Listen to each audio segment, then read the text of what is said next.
Hello बच्चों, कैसे हो तुम लोग। उम्मीद है कि तुम लोग सब अच्छे होगे। आज जो प्रश्न पूछा गया था वो है प्रारूप समिति के बारे में। मैडम बताइए। तो प्रारूप समिति हमारी संविधान सभा की 8 महत्वपूर्ण समितियों में से एक समिति थी। 8 महत्वपूर्ण जो हमारे संविधान का निर्माण करने में जो समितियां बनी थी उसमें सबसे महत्वपूर्ण समिति थी प्रारूप समिति। प्रारूप समिति क्या है, इसके सदस्य क्या हैं, इन सदस्यों को याद करने की एक शॉर्ट ट्रिक भी मैं बताऊंगी, और इसमें कितने कितने वाचन हुए थे और जिसके परिणाम स्वरूप संविधान सभा में इस प्रारूप समिति ने हमारे संविधान को कह सकते हैं रेखांकित करने में, उसका प्रारूप तैयार करने में महत्वपूर्ण योगदान दिया था। हम कह सकते हैं प्रारूप समिति, आप अपने समझने के लिए समझ लीजिए, प्रारूप समिति ये नहीं है कि उसने संपूर्ण संविधान को गठित किया था, वरन ड्राफ्ट जो कुछ जो हम शुरू में हम लोगों ने सबको पता है कि टोटल 389 सदस्य थे। उनमें से सदस्यों ने पहले संविधान का खाका तैयार किया और उसके बाद 8 महत्वपूर्ण समितियों ने इसी मतलब सदस्यों में से फिर प्रारूप इसमें तैयार किया गया था।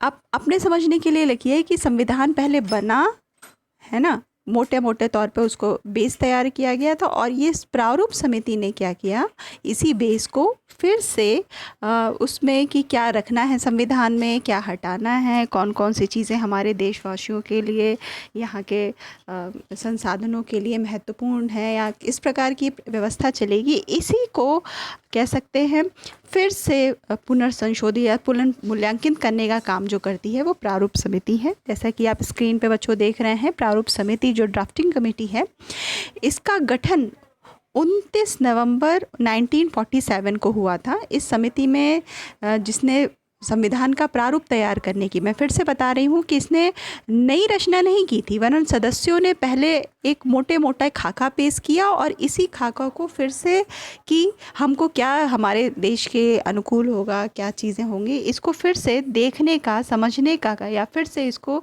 इवेलुएट करने का काम प्रारूप समिति ने किया। शुरुआत में इसके 7 मेंबर्स थे, जैसे कि आप देख रहे हैं। Doctor B R. अम्बेडकर इसके अध्यक्ष थे, एन. गोपाल स्वामी अयंगर दूसरे, Alladi Krishna Swami Ayyar, doctor K M. Munshi, Syed Mohammad Saadulla, N. Madhavrao और टी.टी. कृष्णमाचारी। इसमें से जो आप छठा और सातवां देख रहे हैं, एन. माधवराव, इन्होंने बी.एल. मित्रा की जगह ली, जिन्होंने स्वास्थ्य कारणों से त्यागपत्र दिया था, और टी.टी. कृष्णमाचारी, इन्होंने 1948 में डी.पी. खेतान की मृत्यु के बाद जगह ली थी। अब ये जो 7 सदस्य हैं, इनको आप कैसे याद करोगे। इसमें से आप स्क्रीन में देख रहे हो ऊपर अर मतलब पहला अध्यक्ष जी डॉक्टर बी.आर. अम्बेडकर, आखिरी में देखेंगे अम्बेडकर, मतलब आखिरी में क्या आ रहा है अर। फिर देखेंगे एन. गोपाल स्वामी अयंगर, आखिरी में क्या आ रहा है अर, मतलब इनमें भी अर।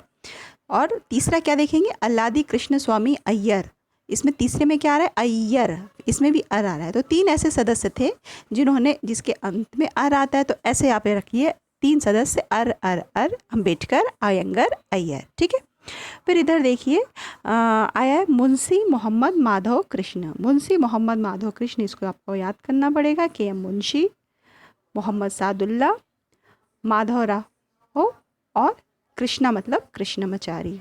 तो अर मुंशी मोहम्मद माधव कृष्ण, ये 7 सदस्य थे, जिसमें से 2 सदस्य स्वास्थ्य कारणों से और मृत्यु के कारण जिनको रिप्लेस किया गया था, ठीक है। पहली बार इसको कब गठित किया गया, 29 अगस्त 1947, मतलब कह सकते हैं कि 15 अगस्त के स्वतंत्रता के बाद ये गठित की गई थी। जबकि हमारी संविधान सभा आपको याद होगा 1946 में ही संविधान में कैबिनेट मिशन के बाद इसको गठित कर लिया गया था, जब और फिर उसके बाद एक मोटा मोटा खाका तैयार हुआ, और इसी खाके को फिर से इवेलुएट करने का काम, मूल्यांकित करने का काम, पुनर्संशोधित करने का काम किसको सौंपा गया, प्रारूप समिति को। कब सौंपा गया 29 अगस्त 1947, ठीक है। अच्छा, एक प्रश्न पूछा जाता है अगर कि भारतीय संविधान का प्रथम प्रारूप किसने तैयार किया था। देखिएगा, प्रथम प्रारूप तो हमको याद है कि डॉक्टर बी.आर. अम्बेडकर, चूँकि क्या थे, प्रारूप समिति के अध्यक्ष थे, तो हम आंसर क्या लगा देते हैं, डॉक्टर अम्बेडकर। लेकिन मैंने अभी इस वीडियो के शुरू में ही आपको बताया था बच्चों कि प्रारूप का मतलब होता है जो बनी बनाई चीज़ें होती हैं उसको क्या करना, फिर से देखना कि जो बन गई है वो भारतीय परिस्थितियों के अनुरूप सही है कि नहीं है।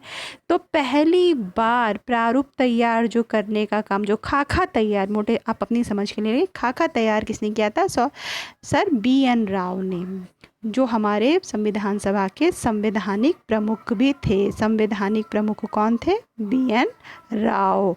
तो अगर ये आएगा कि भारतीय संविधान का प्रथम प्रारूप किसने तैयार किया था, तो BN राव ने।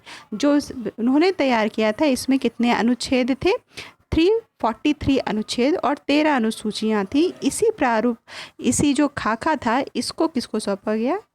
प्रारूप समिति को, जिसने कब कैसे किया गया? प्रारूप समिति को जब अगस्त में ये बन गई थी तो इसको फिर से इसको सौंपा गया कब? अगस्त में। इसके बाद प्रारूप समिति ने भारत के संविधान का पहला प्रारूप तैयार किया। इसे फरवरी 1948 में प्रकाशित किया गया। लोगों की शिकायतों, आलोचनाओं और सुझावों के परिप्रेक्ष्य में प्रारूप समिति ने दूसरा प्रारूप तैयार किया। मतलब जो पहला बन गया था BN राव ने, उसको सौंपा गया। उसको एवेल्युएट करने के बाद फिर उन्होंने, प्रारूप समिति ने दूसरा प्रारूप तैयार किया और इसको कब प्रकाशित किया? 1948 में।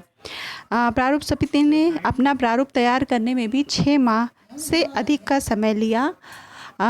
इस दौरान इसकी कुल 141 बैठकें हुई थी। कितनी बैठकें हुई थी? 140 बैठकें हुई थी। संविधान पर तीसरी बार 14 नवंबर 1949 से विचार होना शुरू हुआ। डॉक्टर BR अम्बेडकर ने the constitutional as settled by the assembly में पास प्रस्ताव पेश किया और संविधान के इस प्रस्ताव, प्रारूप पर पेश इस प्रस्ताव को 26 नवंबर 1949 को क्या किया गया? पारित घोषित किया गया था।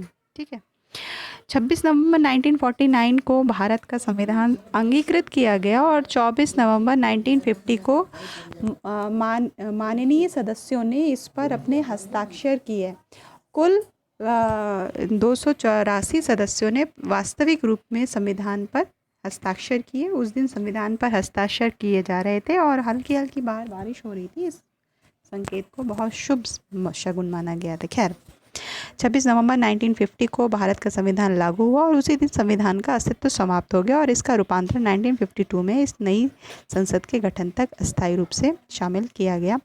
फिर से मैं कहूँ कि प्रारूप समिति संविधान को निर्मित नहीं कर रही थी। जो एक ड्राफ्ट BN राव ने तैयार किया था, इसको देखने का कि इसमें हमको क्या रखना है क्या नहीं रखना है, इसको किसने किया था? प्रारूप समिति ने किया था। और इसके सदस्य 7 थे, जिसमें से अम्बेडकर इसके अध्यक्ष थे और आयंगर, अय्यर, मुंशी सादुल्ला, BL मित्रा और माधव राव इनके क्या थे?